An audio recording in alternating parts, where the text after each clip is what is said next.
Now, you know a little bit about hanging around singers, though, because your dad, Phil Collins. Yes. Yeah, that's... Now, when you were a little girl, I mean, he was the biggest thing around. Everybody knows your dad today and has known him for a long time, Yeah. but what was it like being around him? I mean, did you know he was famous? Well, yeah, it was kind of weird because I'm sure maybe your kids will go through this or they do already, but like, it's a weird thing to have your dad or a parent be on a stage with like millions of people saying their name and you're like, no, that's just dad.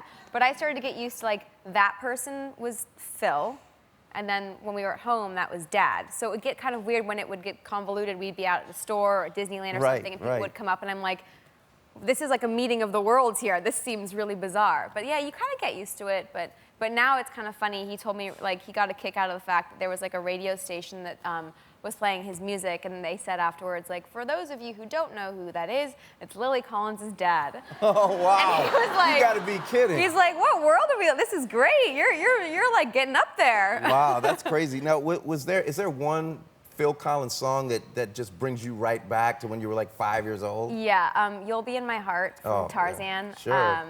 Yeah, it was written as a lullaby to me when I was younger. And, oh, wow. He knew that I mean, we grew up watching Disney shows and movies together, so that was his way of kind of being able to do it for his kids, and yeah. it was so special. Thanks for making me feel bad, because I haven't written any songs for my kids.